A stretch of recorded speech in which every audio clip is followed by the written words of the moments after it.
So if you need a VPN, go Nord. Use nordvpn.com/Kimber to get a huge discount off your NordVPN plan plus 4 additional months for free.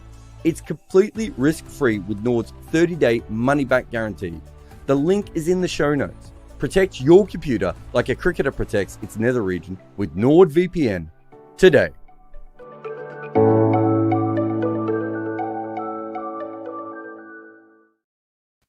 Welcome to Wagon Wheel. I am Jarrod Kimber, and here again to answer your questions about cricket and life, I suppose. Does anyone ever ask about life? I'm not sure they do. I'm not sure they should. But in case they do, excuse me, the best way to ask questions, of course, is to get in touch beforehand on Patreon. If you find Patreon, Jarrod Kimber, got a Discord channel. In fact, I haven't been there for a couple of days. Wonder what the team is talking about over there. Also gets you ad-free versions of the videos.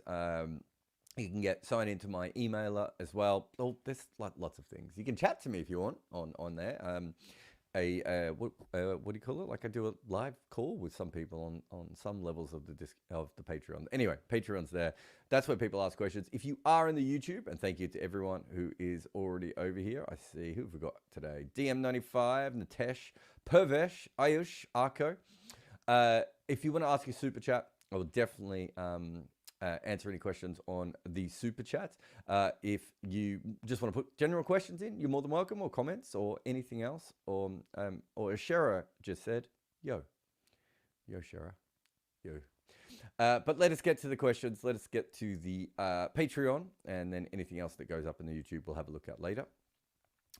Aditya says, during the Crick Picks discussion on the Ultimate World Cup draft, if you haven't seen that, that one went out of control. My favorite bit was when Estelle forgot Viv Richards existed. When you talked about Aravinda's 96 performance being one of the greatest given its impact, do you think it's probably the most underrated World Cup performance, and Jay Surya's 96 performance the most overrated? Yeah, I do believe that, and I don't want to be unfair to Jay Surya because I think he's a fantastic player and was a very important cog in them winning that. I think his bowling is almost as important as his batting, if we're being honest. But yeah, I think he was a very, very important cog in that winning. But as good as his strike rate was, if you compare him to what Aravinda managed to do, I think Aravinda had a better campaign. But part of the reason was the way they gave the tournament out. I know there was certainly some questions at the time. I think because his strike rate, and I'm going off the top of my head here, but because his strike rate was so magnificent, I do think there was an element of, we've never seen anything like this before, so we have to give it to him, which I get. And I'm not saying it's necessarily wrong, but I think if you go back and look at it on a game-by-game basis, his strike rate maybe is not as impressive overall, whereas Aravinda maybe had, one of the best 2-game stretches we've ever seen in World Cup cricket. And had a decent tournament before then as well. And I always thought that Sana's impact on that World Cup, and Kalu, who basically didn't make any runs, was overstated in that World Cup. But Aravinda's was understated. And if you look at what England did when they modeled it, was that sort of Aravinda kind of did that Joe Root / Owen Morgan role. And you can't really have Sanath if you don't have Aravinda. Whereas you can have Aravinda without Sanath, right? And so I do think it's a kind of an interesting one. But I mean, both had great World Cups, so I just don't think Sanath probably should have been player of the World Cup, but they did do it in a very weird way. Aditya says, in a test draft, if you had the option of picking one all-rounder and the choice between Stokes and Jadeja, assuming full fitness for both, who would you pick in the long term, and who among the two would be remembered as the greater all-rounder? So if we go back to when they're 23, 24, I suppose that's the best way of looking at it. I think you generally would pick Stokes for the reason that great seam bowling all-rounders usually have more impact. Also, they have more utility. The fact that he has extra pace as well. Whereas you can manufacture a sort of Joe Root-like spinning all-rounder. Darren Lehman, trying to think of other guys. Virender Sehwag type all-rounder that can give you some extra ability with the ball.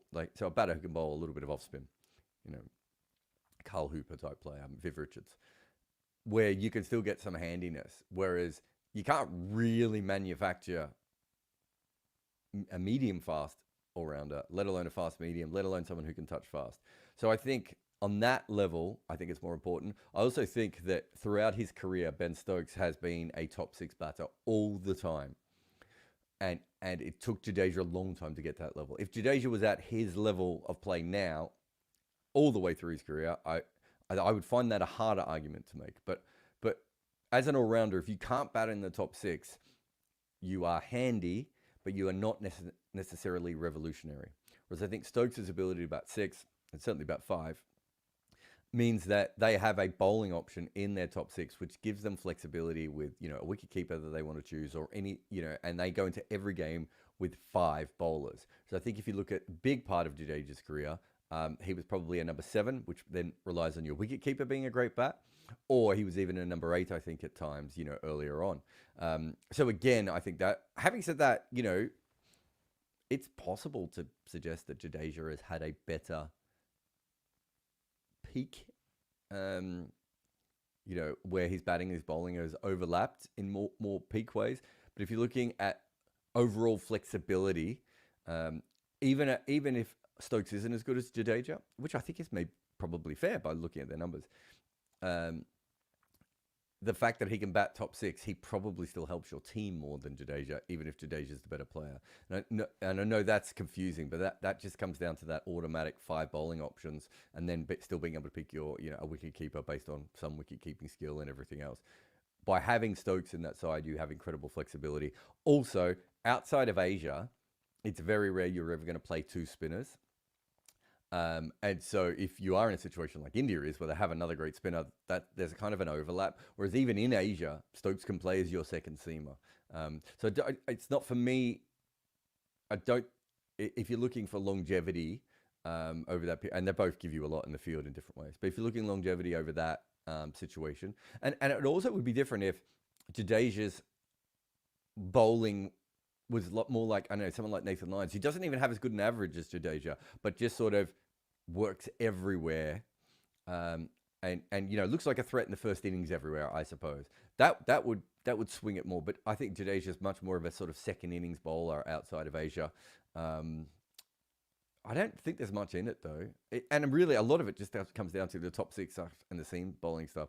I can make a very good argument that Jadeja has had a better career, but probably took a little bit longer for his batting to come along, whereas Stokes probably entered the game a little bit more fully formed in batting and bowling.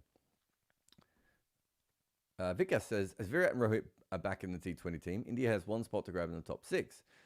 Rohit, Virat, Surya, Pandya, and wicketkeeper batters are selected themselves. So which one would you pick, Rinku or Jaiswal? Ooh.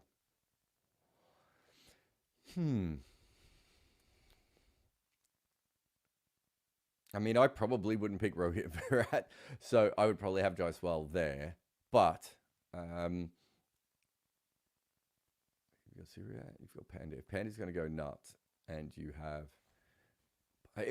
some ways it depends on who the wicketkeeper becomes, because if it's a wicketkeeper with more anchor-like tendencies, I probably definitely want Rinku in that situation.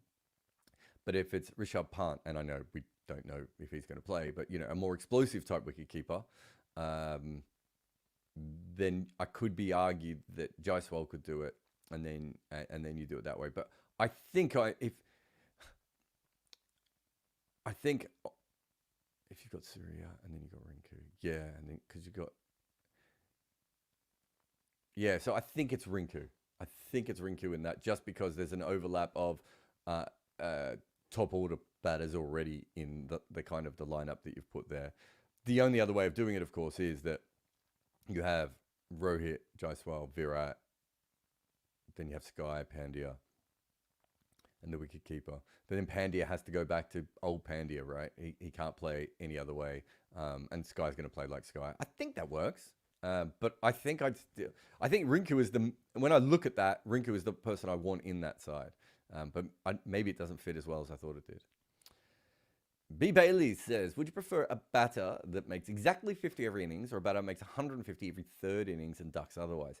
So I'll probably eventually have to make a video about this because I think it's a really interesting topic. My memory is, and I might get the numbers slightly wrong, but if you make a 50, you increase your team's chances of winning by 5% in a test match. If you make 100, you increase your chances of winning by 12%. So 150, I'm assuming it's 17, 18, 19%, right, at that point.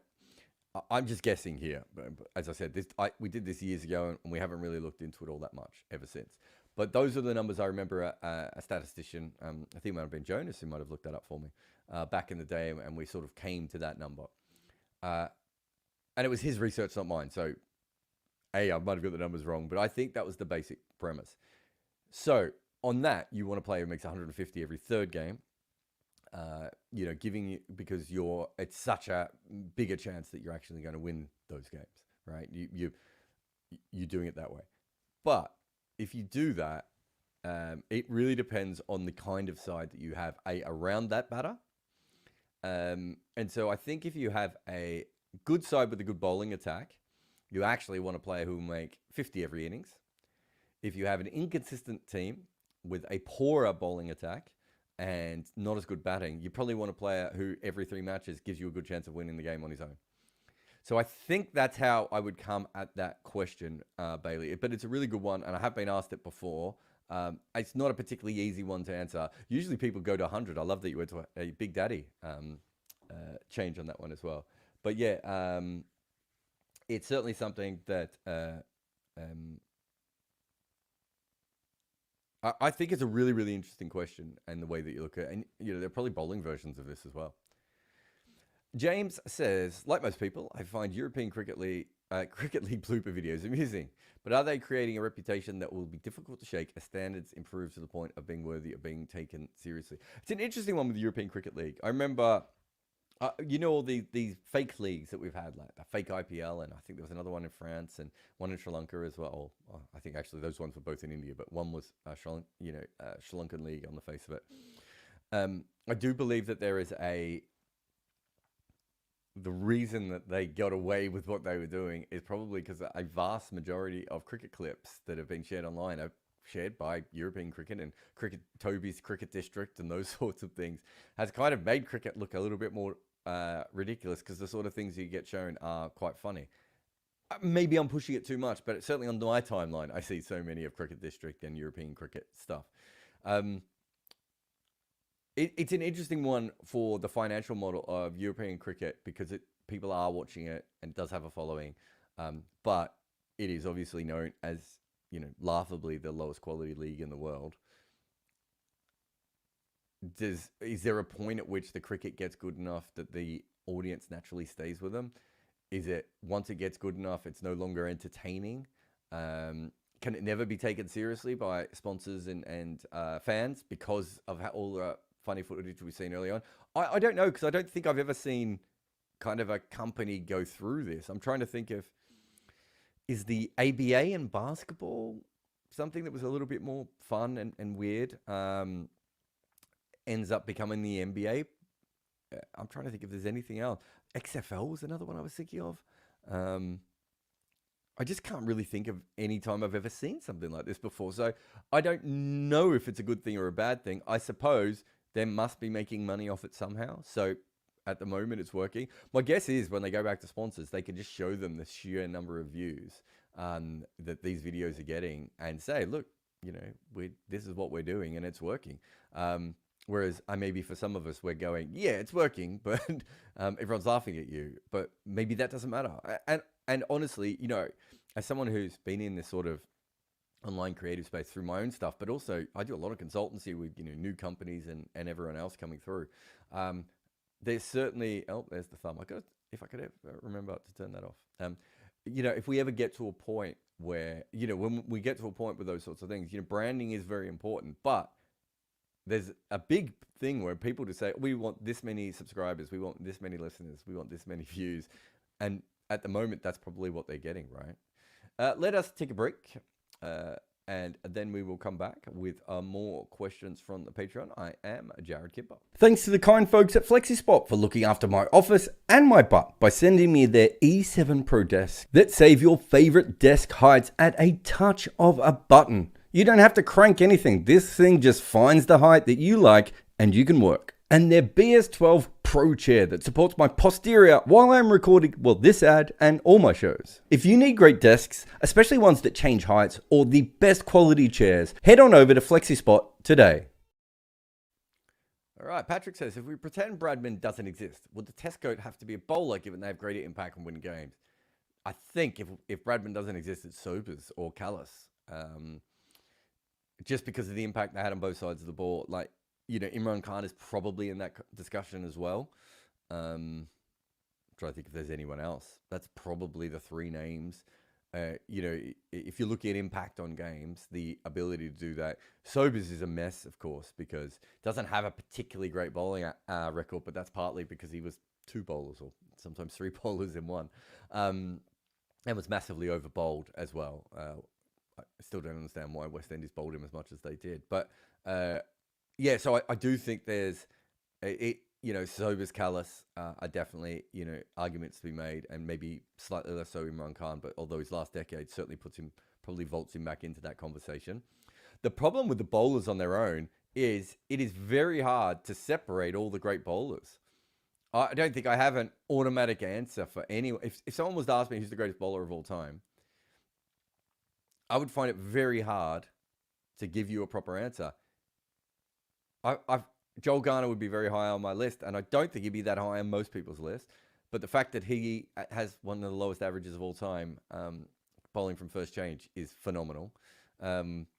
Sydney Barnes is great, but when you do split up Sydney Barnes' record versus Australia versus South Africa, you do kind of see that, you know, against the other best team, he wasn't quite their same force, although still an absolutely magnificent bowler. You kind of have to throw out the Lohman and the other bowlers in that era that have the really low averages. Not that they weren't fantastic, but yeah, I don't. You'd have to look at the match ratio for some of those guys, but I'd be shocked if they were the best bowlers of all time. Who else have we got then? You got Malcolm Marshall and Richard Hadley, and obviously Warne and Murali and all those guys. I just don't know if I don't think I feel confident to say there is a standout bowler. And it was really interesting that we have had standout batters before, and we don't seem to have that with bowling. So I don't know what that says about cricket or averages or how they work or whatever. But yeah, I think if Bradman didn't exist, the second best player of all time is probably Sobers.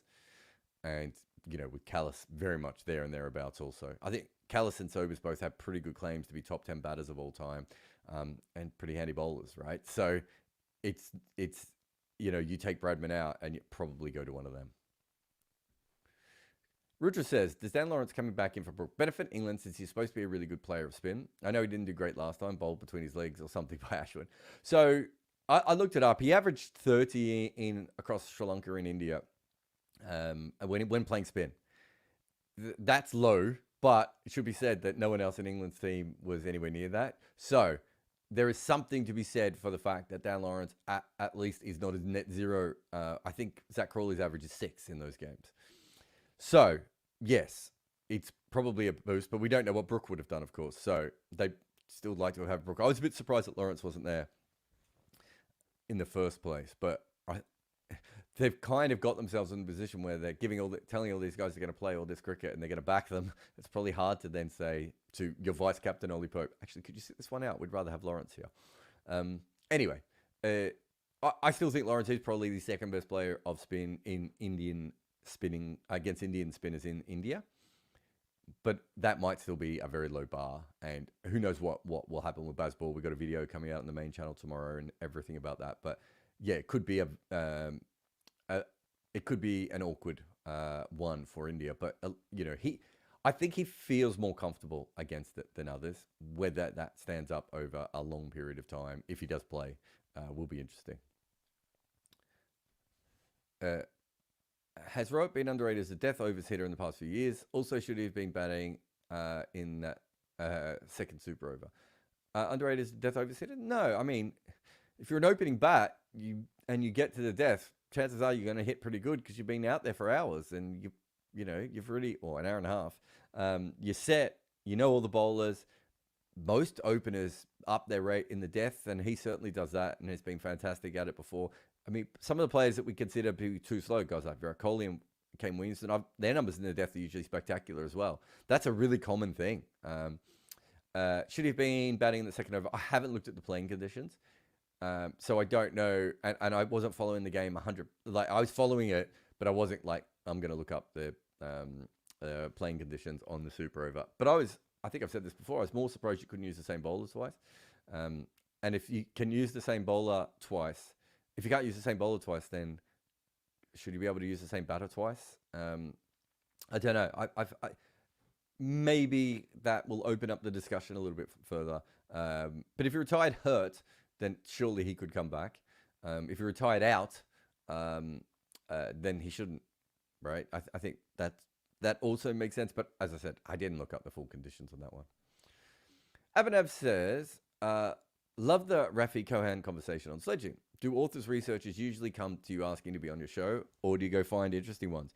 So no, Rafi wasn't someone he came to me to be on the show. He came to me to research his book. I don't even know how he got in touch with me or how he got my number or emailed me. I can't even remember now. But he was writing a book. I think it might have been my piece on Australian cricket that he'd come via, or somehow maybe someone in America had my number and passed it to him. And then he did the interview. He sent me a copy of the book, which is somewhere around here. Actually, I think my son's reading it. My son is the wrong person to learn about sledging or trash talking, by the way. That would be horrendous for everyone in South London. But and then he was sending me a copy of the book and thanking me, and I thought, well, I'd be really interested in how he, now, because I think when I talked to him, it was quite early on in his cricket journey, and then afterwards, obviously, he learned a little bit more about the game. And also, if you get his book, which is called Trash Talk, it's really interesting because he is kind of learning about cricket in real time. And, a lot of Americans focus on the tea and cucumber sandwiches and everything, whereas he's focusing on the sledging. So he understands more what cricket is than quite a lot of other people will. And I just thought it was an interesting topic. And the fact that I'm a cricket and basketball player and fan, for me, I kind of felt like I was, and an Australian, I kind of felt like I was in the triumvirate of someone who would understand this topic. And I read some of Rafi's book and, really liked it as well. If someone comes to me to research something and I think it's interesting, I'll bring them on. I try and find people doing stuff like this as well. Sometimes those, finding those sorts of crossover things aren't that good. A lot of Americans, I did a show a couple of years ago on Netflix. I think it's called Cricket Explained or Cricket Explainer. And I was the expert explaining cricket, and Stephen Fry was Stephen Fry. And after that came out, that obviously seems to be the go-to. Hassan Minaj, Pablo Torre, there's a lot of sort of, big American sports media or media people have sort of contacted me afterwards, to get me involved with different things, even if it's just to get contacts or to second eye things. There was a big thing that, I forget the name of it, but a big YouTube channel recently had something where they were, where they wanted me on as an expert as well. And so I've kind of got that. Plus I've got a lot of friends who work in American media, some of the baseball and basketball guys as well. So my number probably gets passed around a little bit at times through that sort of stuff. But for me, it's just about the story. And I thought that was, it was funny that it was a story that really hadn't been told brilliantly. Like most of the books about sledging and cricket are kind of great sledges and the story behind this sledge and whatever. Whereas the psychology of it and why it happens and everything else, we hadn't really done much on in cricket. It's probably a book that someone who is a basketball, a boxing, or a cricket fan should have written beforehand. And so, and if I hear a topic like that, I'm going to be interested in it. So you can, if you go through, we've had, I've had Wright Thompson talking about his articles. I'm trying to think of, I haven't had Pablo Torre on, but I've been in Pablo Torre's show. But I'm trying to think of who else from that kind of American side of things. God, God, I'm blanking. Ben Lindbergh, I think, has been on, hasn't he? The guy who wrote about the Astros. I've got him on as well. So whenever I think there's a crossover or something interesting, and not just American stuff as well, if there was some interesting football stuff, I'd be really interested in those sorts of things. It's honestly, when I'm looking to interview someone or talk to someone, it's like, is this something that I want to talk about? And if they've written something great on it, that helps. But if they've even written something basic on it, like, you bring them on. So we've got a podcast coming up about all the T20 leagues being stacked on top of each other in December and January. And if you guys listen to this, you'll know I talk about it a lot. But someone went off and did some research. So great, let's match what I know with your research, and that's a podcast topic. And there was an article about the American Premier League recently. That's going to be another red inker. Just whatever kind of interests me, I kind of then get, that's what I want to bring on. And so I don't really seek out these things, but occasionally you do. I think, oh my God, I've forgotten his name. Duncan Stone's book about class in English cricket. He was someone who just sent me the book. And originally I was like, oh, I don't know about this. It's a very academic read as well. And I was like, oh, how do I?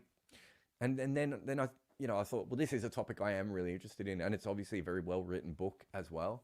And so, I got him on. And then there was David, was it David Woodhouse?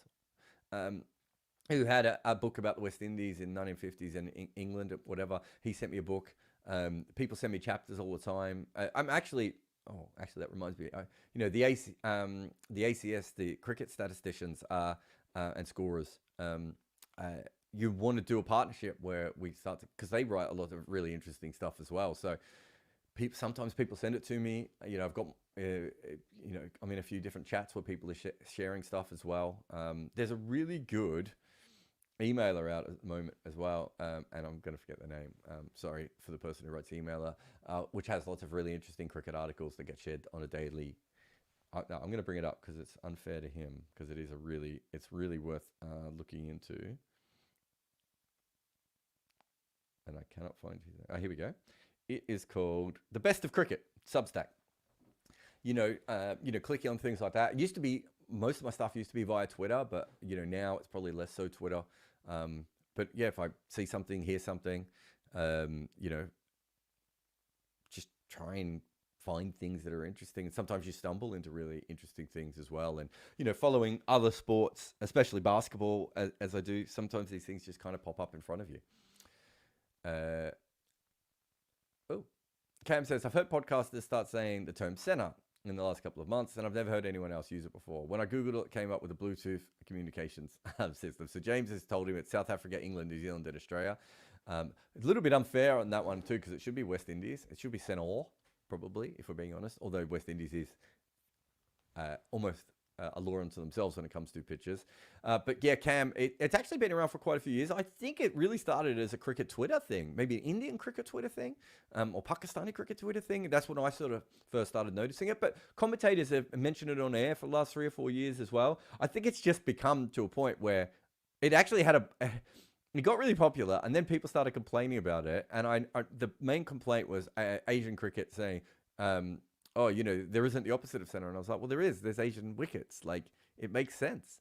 When we're being realistic, there is overlap in these places, but a little bit like Asia, it can be, Pakistan and Indian wickets are not particularly similar either, right? So sometimes you can go a little bit too far with these things. But as a shorthand of, is he good in center? Is he good in Asia? I think that gives you an overall look of where a player can make their runs and where they can't make runs. And so it's just become a thing that many of us say now, rather than saying, if you look in these pace-dominant societies. Cam says, are T20 leagues really that much more popular than tests to justify the shrinking of tests and the expansion of leagues? No, they're not more popular. What they are is more sturdy, and you can play more of them. So if you have 5 test matches and you are looking at $200,000 a day of money going into those, then obviously you have the problem that you might have short test matches. I'm talking about TV production style here. Getting the ground ready is probably an extra few $100,000 more. You can have you then have to have another team that that your local fans want to see. It's obviously the vast majority of that cricket is not going to be in prime time, and you can't play it for 6 weeks straight. There are days off. There might be a week off between the matches. T20 leagues, you can play 1 or even 2 games a day, back to back. You can have every game in prime time. It works much better from a TV and streaming perspective. It works much better from an advertising perspective. It's the lag, right? If it's that ability to throw all your money into 1 month rather than 5 weeks, which actually you don't have that much cricket being played, and then you might not even have the full amount of days cricket, and then you don't have as much of it in prime time. You also don't need to worry about the other team coming. You're going to make roughly the same amount of money every year, no matter what, whereas that is not the case with Test cricket. That's not the case with international cricket. So it's really more to do with the structure. That is why league sports make more money than international sports. The World Cup is still probably, more highly viewed in the important games than any football league in the world, right? And makes an absolute fortune. But when you actually start to break it down, you realize why people are going to go and watch their local team every weekend. If you can come up with a league situation, you have more fans watching more often. And in cricket's case, in prime time, there just isn't a place in the world. There isn't a sport in the world that, once a league system comes in, can compete with it with international sport. Your international players need to rest. They cannot play every day, right? So you think about how much more. Let's say let's say you got a 5-test series, and let's be honest, most nations wouldn't make money if they had a 5-test series. But let's say you had a 5-test series, you are talking about probably 7 weeks, and you were talking about 25 days of cricket in 50 days. Compared to 50 days of cricket in 50 days. It's a big difference, a very big difference. And then, as I said, you might be in a situation where you don't get all of those days because it is Test cricket. A lot of that won't be in prime time. The audience isn't engaged in the same way. There isn't an end, right? There isn't always a close game that gives you something in Test cricket. Test cricket has other strengths. But T20 is a much steadier income. I don't think it's given anyone the high ends that they all thought outside of the IPL. Everyone else is struggling with that. But everyone else was losing money on Test cricket already. Now, you could organise Test cricket a lot better and make money from it. That's a whole different conversation. But I've spoken about that so many times, I've lost my breath. But as it currently stands, T20 is a much more sustainable model. Let's have another quick break. And then after that, we'll be back with more Wagon Wheel. Ever wondered why slower deliveries work, what a zombie ball is, or how Sunil Gavaskar would have batted in T20? Well, we have the channel for you, Good Areas. Twice a week, we have a new deep dive into a great story from cricket on our main channel, Good Areas. It is the history and present of cricket as narrated by me. If you make any content, Memento is the tool for you. Take your long format pods and meetings and anything you have and let Memento cut and slice it up for social media. This AI-inspired weapon will turn your one piece of work into so many clips. Try memento.fm today. Memento's changed name, and I forgot the name, but we will change all their ads. But thank you for all their support so far. Where are we? Dre says, had a chat about this one with a mate on our Discord server. Do you think an Australian A side could win the T20 World Cup? Behrendorff, Johnson, Agar, and do you think they could at least make a semi-final? No, Dre. I don't think they could. No. I mean, maybe like if everything fell right, but I just think the other teams are a little bit stronger. I'm partly basing this on watching the Big Bash. I just think you need slightly more experience. I mean, there's some good players in this team. I'm not sure that Johnson is a team player anymore, by the way. Maybe by the next World Cup. But I just don't think overall it's probably quite strong enough to do that. But maybe it's a 6th or 7th best side. And if you're 6th best side and you get on a run, perhaps you could do stuff, but not overall. Vivek says, in case the Indian pitchers turn out to take turn on days 4 and 5, do you think the England bowlers can take 20 Indian wickets? I think the Indian wickets are going to need to spin on days 1, 2, and 3 for England to take 20 wickets. I think that's the truth. I know there's a lot of talk about Bazball and how successful it might be in Indian conditions. That's obviously been going around. Even if the batting works, getting the 20 wickets is going to be hard. Now, if they absolutely work the batting and they end up with huge amounts of runs, then obviously you can use that pressure. And we know that big scores quite often can affect the other team and tire them out and all the sorts of things that seem to happen about us. But yeah, the poll's going to, I would say for England to win, the more likely, I would say for England to take 20 wickets regularly, the ball is going to have to be massively spinning around or swinging or, whatever it does, keeping low and hitting cracks and all sorts of things, just because I just don't see how they take 20 wickets with their attack regularly if it's like an old-fashioned Indian wicket where you get 1, 2, 3 days of batting and then 4 and 5 days when it becomes more friendly for spin. I think it would have to be a wicket which favours the bowling a little bit. Ali says, do you see things changing and boards now realising how broken the international calendar is? I'm seeing more players and boards speaking publicly advocating for change. Okay. I mean, this always comes back to the same basic thing of, so you see more players speaking publicly. Have a look in 2004 to 2007. You couldn't move for an international player saying the calendar was silly, they were playing too much cricket. 2008, they stopped talking about that, and I'm not sure what. Oh, it was the IPL. Right now, so we're in another period where we're seeing this again. We just had a new FTP come out, right? So that's gonna last a little while. If the boards really believe this, they would schedule less international cricket, right? They don't have to play as much international cricket. They're deciding to play international cricket. The boards run the game. It isn't. The ICC is a shell company for the boards. So if this was really true, Ali, they would get together and they would do it. They have the power to do it. They would have to give up some money, though. So they're not going to do it. This last FTP was that they should have all just sat down and have a really good conversation about where the game was, how they could safeguard international cricket for the next 5 to 10 years while still growing T20 leagues and ensuring that, the game was in a really safe, clever, progressive way moving forward. And they didn't.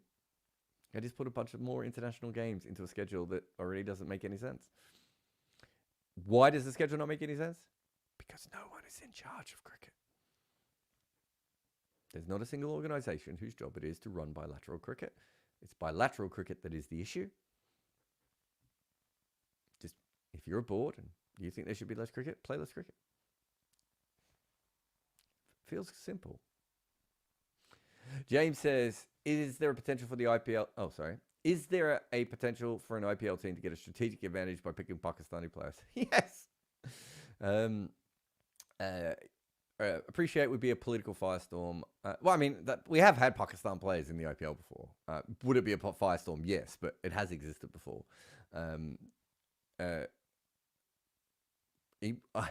I would float it with any owner. How far I would get in that float, James, I don't know. But yes, we've seen little things like this. It's not just Pakistani players. There was that period when the Sri Lankan players weren't playing a lot of T20 cricket and they actually had some good T20 players, and no one kind of noticed because they didn't have a league. So there's usually a market out there that is underrepresented or underpaid or not as much in drafts or auctions as they should be. But Pakistan in the IPL cricket, yeah, of course. There used to be a thing, do you remember? I think it was Lalit Modi used to say, there's no Pakistanis good enough. It's like, well, it's obviously not true. I mean, and especially when Shaheen was absolutely tearing up the world. But yeah, if you could do that, you would do that. I don't see it happening, if I'm being honest.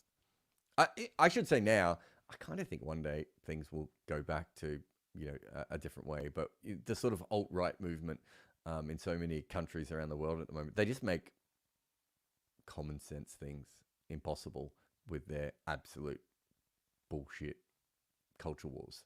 And this would become an absolute bullshit culture war. Bugger Bloody says, why the MCC never joined the county championship? Does it not embarrass them then that county, which represents Lords, is not the best team in London? You would think the MCC members would be in the correct demographic to value county cricket and thus want to help Middlesex. Yeah, it's a weird one. I don't know the full story. That might be one for Abhishek Mukherjee. I don't know how it never happened. Because obviously, Marylebone Cricket Club is a cricket club, right? And yet Middlesex is the team. And it must just be because it's not, Marylebone is not a county. But why would they not have just sort of subsumed? Is that the right word? Middlesex? I've never understood it. Really why it has happened.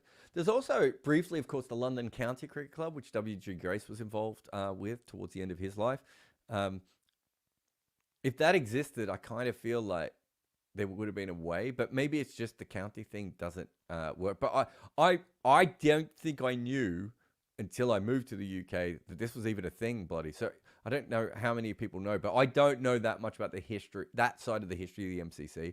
But I would assume it's probably something as simple as that Marylebone is not a county. Would be my guess anyway.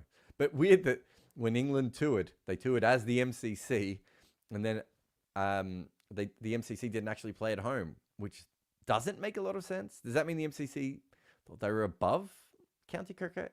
I mean, I wouldn't have thought so. It's a fantastic question. I don't know if I can answer it.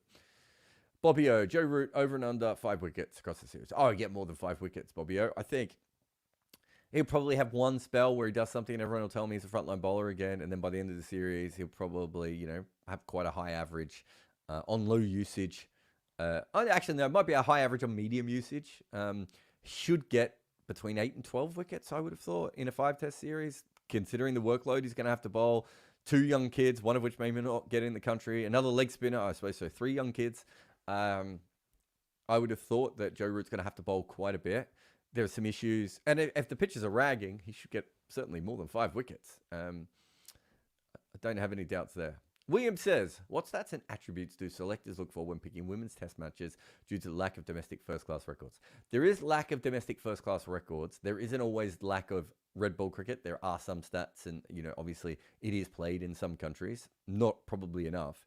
So there is that. I think they lean very heavily, though, on perception and ODI stats and other kinds of white ball stats in general. I've never talked to a selector about it directly. I've talked to some coaches, but they sort of said that they didn't pick the team, so that didn't really help me all that much. But there are some stats. I don't know if Hypercourse is out there today, but someone like Hypercourse, I'm sure, could find some stuff. But it's not always first class. It's not given first class status, which doesn't really make any sense to me. But and they also don't play enough of it, so there is a lot of guessing and looking at someone and go, oh, I think that will be that kind of a player. Will says, which English county do you think Rusty would end up playing for as a tune-up before the Ashes? This is such a stupid but good question. So Rusty is the dog who plays cricket for Australia in the children's TV show Bluey. There's some people here who haven't been following my work of the last couple of days. They'll be like, what the fuck are these guys talking about? But Bluey is a famous Australian kids TV show, and in it, one of the kids goes on to play for Australia, called Rusty, one of the dogs. I'm going to go with So Rusty Lehman, Yorkshire. All right. Lehman is involved tangentially with Queensland cricket. We know Rusty is a Queensland dog. It's ridiculous. Lehman sees him in the nets and gives, when he's early on, and gives Goffey a call and says, you should get this guy over here before he breaks out. I don't know why I've got Goffey and Darren Lehman involved in this story about a cartoon dog. Although, it would be fun if people started contacting Goffey on social media and saying, are you going to sign Rusty? I don't even know what Rusty's last name is. GD19 says, who's the best keeping option in the India squad for the England test, overall as well as for team balance? It's such an interesting conversation, this, because they might need the extra runs, especially if they can't take a lot of wickets. But if you've got young bowlers, I just don't think you can have a wicketkeeper you don't think is going to take the majority of their chances. And so if that's the case, it probably has to be Stokes. I just don't know if it matters as much as we might think it will, because the runs and the ability that Bairstow can bring also is quite interesting. But I think I would go with Stokes just because I don't know how many chances England are going to create. So they probably need the better keeper there to make sure that majority of them are taken. James says, is there a potential tipping point with helmets where batters no longer having the same perceived need to avoid bouncers are rocking onto the front foot and getting hit pulling or caught out of position, leading to accumulating more blows to the heads? American football and various combat sports where headgear is used, the amateur level, are still having major issues with concussions. As I prepared for this, Will Pekoski got hit in the head again. I think there are more bouncers than ever before, James. So people are going to get hit in the head more now. There's more bouncers and they're faster than ever before. So I think that is probably a bigger impact than people rocking onto the front foot and getting hit in the head, if we're being honest. I think when I saw Pekoski, I don't think he did. I just think, I think if all those players who were really good at evading bouncers in the 60s and 70s would have the same problems now as the modern players do. It is very hard to get out of the way. The bowlers have just got quicker and they bowl more of them. I don't think it's just that players play bouncers worse. Having said that, I think as someone who doesn't wear a helmet or didn't wear a helmet for most of my life, yeah, I don't think it makes me better at ducking or evading. I still pull and hook and take on the dangerous shots. So I see where you're going. And there is an issue, but I think the issue is with the amount of bouncers that are now bowled, or the amount of short balls that are now bowled. Because it's not just bouncers. If you bowl that sort of nipple height, people will sometimes duck that, and those can be dangerous as well. So I do think it's, a combination. Christopher says, if Indians were allowed into other franchise leagues, how much of the player pool do you think they dominate? Well, as someone who's worked with franchises, when even terrible Indian players are available, quite often owners will try and get them involved just because they think that will help them with sponsorship and eyeballs. It doesn't, but you can see why they think that. So yeah, I do think it would be that would certainly have an impact. But also, India just has such a great player pool. I don't know what percentage, because we haven't seen the Indian players out and about. But you look at some of the is it Umang Chand in Major League Cricket? The kid playing for Hobart from Queensland at the moment. There's certainly really talented Indian cricketers who are nowhere near, the international level. So when you start to look at those second and third tier players who do play in the IPL, they're probably going to be major draw cards in leagues around the world, I would think. That just makes sense to me. So what percentage, I don't know, but there'd be a lot of them. There's a lot of Indians, so it's always going to be a high number. Bloody says, there's a dude on YouTube called Jay Galagali, who has some vintage Indian cricket clips. Check his video on the Ranji final in 1967. It has a big crowd. In the times before mass television, domestic cricket had its appeal. Yeah, so I think this is it. This is in response to William's question, which is, why is non-franchise domestic cricket not very popular? So it was. If you go back, the old Sheffield Shield crowds were massive. Sri Lankan first-class cricket, or early cricket was really, really big. Obviously, county crowds, you still get people, but you certainly got a lot more. Red Stripe games, Curry Cup games, all these things. It had the same problem that international cricket had, where it didn't, it was played during the day, and I went for a long time, and all those sorts of things. But when it was the major form of cricket, it was really good. After World War II, what happens is Test cricket becomes the major form of cricket. Then ODI cricket comes along, and we just, it hasn't maintained that sort of tribal atmosphere that it did have. But yes, there were some great crowds for first-class cricket for a long time. If you want to split cricket into pre-World War II, is very domestic-focused cricket. And after World War II, it becomes an international game. And so the crowds kind of tend to go towards that a little bit more. Why it's dropped off so much in various places, I do find interesting. I think that has to be the cricket boards. I don't think we can just blame international cricket's popularity for that. I don't think cricket boards around the world thought they could make enough money off it, so they didn't push it. But there's no real reason why it couldn't be still a thing. Certainly more of a thing than it is maybe the best way of putting that. Thank you to everyone on Patreon. I'll take a quick break here, and then I'll come back with anything that is in the chat. But this is the Wagon Wheel, and I am Jarrod Kimber. Am I Jarrod Kimber? I believe I'm Jarrod Kimber. NordVPN know nothing about knuckleballs, but they can help you with online safety. If you need a VPN, use nordvpn.com/Kimber to get a huge discount and 4 months for free. They also have a 30-day money-back guarantee, which is risk-free. The link is in the show notes. So stop thinking about knuckleballs for 2 minutes and go to nordvpn.com/Kimber and get your deal. Support us on Patreon. Join for exclusive perks like AMAs, live calls with me, and a vibrant Discord community.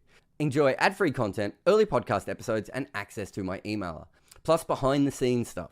We've built our channel on Patreon support, so a huge thanks to everyone who has helped. In cricket, I don't believe in momentum, but when it comes to my social media videos, I like Memento. Its AI listens to me so that I don't have to, and then it can chuck in GIFs and subtitles and make it all fit all the different kinds of social media sizes. Memento does it all. It slices, it dices, and it resizes all of your hottest takes, your coldest facts, and your weirdest vibes. Grab it today and make your content start smashing the ball all around social media. All right, we got a couple of super chats, so we'll get to those first. VK says, oh, wait, helps if I put it on the screen. I remember reading Hotspot tech is expensive. Why is it used at all, given it rarely improves decisions over Ultra Edge? I think a lot of it has to do with who's paying for it and why they want it and how it looks on TV and everything else. I mean, Ultra Edge is also doesn't always improve decisions. So I think both of them have their flaws. There are different places that like different systems and everything else. I think really, if you're being honest, a combination of both is probably ideal.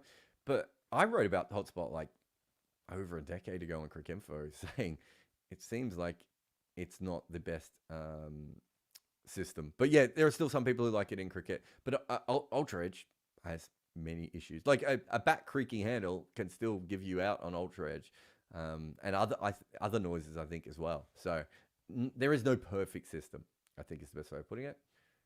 And Summit, who likes to do his, he likes to make me work for his super chats. Michelle's total football is more important to philosophy of football than Jose Trophy. Okay. You've lost me on football to begin with. Viv Sanath ABD, shots versus pace, aerial shots. Okay, 360. More important to the art of batting than Sachin, Punter, Kohli. Oh, okay, I see what you're saying. Okay, so yeah, so you're saying the people who perfect the model are not as important as the people who improvise and everything else. It's interesting that you say that, because AB would kind of be in that second one, if that is the case. I think it's one reason why Victor Trumper is still talked about so much, because of his impact. And you can throw WG Grace and Ranji and those sorts of people in. The Muhammad brothers should probably be talked about more as well, with the reverse sweep and everything from that perspective.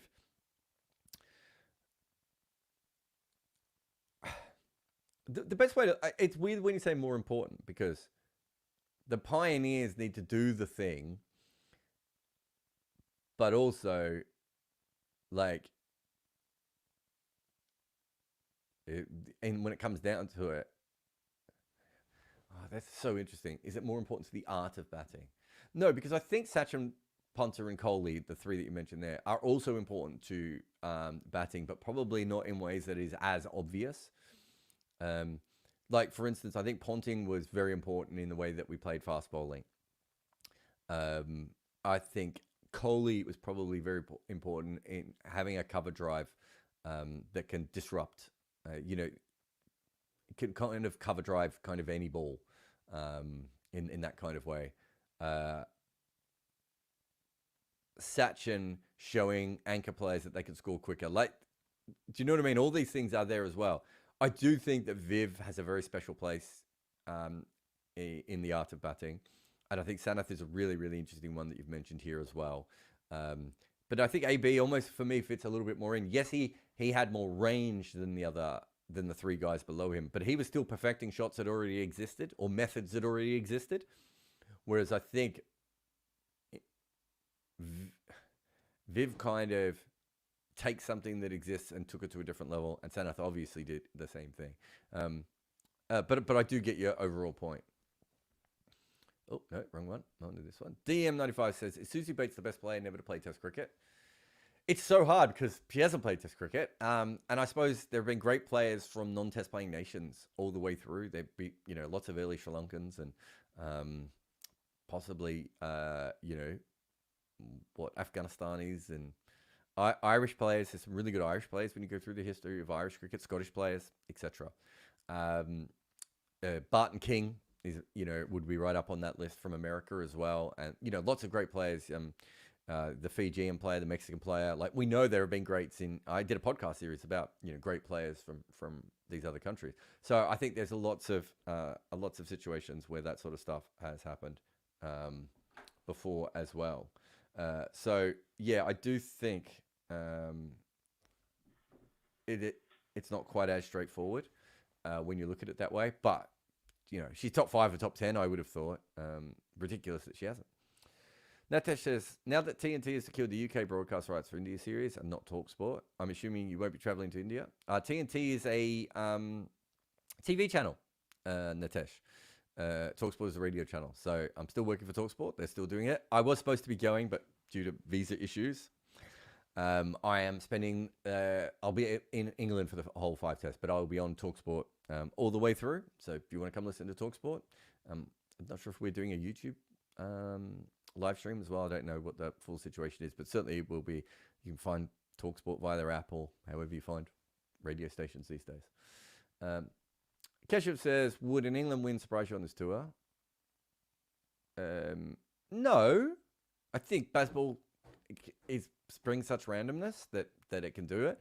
And also, if it's a low-scoring tour and you've got one side absolutely trying to whack everything out, like if someone bats for an hour and a half, they might change a test match. So, no. But I kind of feel like England has a higher ceiling than Australia did when they went and a lower floor. So I think they could win 2 tests. I don't think they can win the series, but I think they could win 2 tests if it gets random enough and they're low-scoring test matches. But they could also lose 5-0. They're variable. The way they play brings in a lot of variables. Srinath says, who's the best new ball bowler of all time? I would probably have Hadley, Marshall, Holding, and Steyn in the elite list. I would probably have Hadley, Marshall, Holding, McGrath, Philander. I think I don't. It's interesting you got Steyn there. I'm not sure I would have Steyn there. I think he was more fantastic throughout the whole innings. But yeah, McGrath would definitely be on that list. And I suppose Pat Cummins is probably be on that list as well. Rabada probably is better throughout the whole innings. Trying to think of any other, maybe some of the old England seamers as well. But I don't know if they'd crack it any. Oh, Anderson, I suppose, is another one. Yeah, that's a really interesting question. I don't know if we'll ever be able to answer it because I don't know if we'll ever have records of bowlers in the first 20 overs of test matches. But your list is I would probably just bring McGrath in for Steyn on that list. I see Steyn as more of an all-innings bowler. I'm trying to think if there's anyone else I'm missing. You've got Hadley. Oh, Lilly, I suppose, would be right up there as well, right? I would have thought, although maybe... No, I think Lilly would be more of a new ball bowler. And is Sean Pollock? I'd probably have Pollock ahead of Steyn and Donald, I would have thought. Felt like more of a real new ball bowler to me. Anyway, that's it for Wagon Wheel. Some great questions all the way through again. And thank you to everyone who always gives great questions and is always here supporting. I know there's heaps of you who asked questions that I didn't get to in the chat. And who have we got there? All Things Cinema. Neil is in there. Udit. Mahip. And Relate, Chill, and Enjoy. All those people that put those in. I'll be back very, very soon for more podcasts, and I will talk to you again when that is the case. And in the next couple of days, I'll be commentating from a bunker in TalkSport about India versus England. So if you need me, that's where I'll be. Jarrod Kimber, Wagon Wheel, signing off. Occasionally, I also talk about behind the scenes stuff. A huge thanks to everyone who has supported us on Patreon and helped us build this channel. Join our Patreon community and unlock exclusive benefits. Enjoy AMAs, live calls with me, and connect with fellow cricket enthusiasts on Discord. Express your cricket fandom with Bodyline t-shirts. Discover their extensive range of player-inspired tees, featuring cricket legends such as Murali, Warne, and Wasim. With team-themed designs and options for hardcore cricket nerds, they've got you covered no matter what your interest in cricket is. Just before I go, this doesn't need to be on the podcast, this shit, but on this channel, we are going to be doing the scoreboard live, at least for the first 2 tests, not long after the day's played, looking back at England, India, and all the shenanigans in only the way that scoreboard can. So if you're on YouTube, stay here. But this is it. I'm really going to go this time. I'm pressing the button,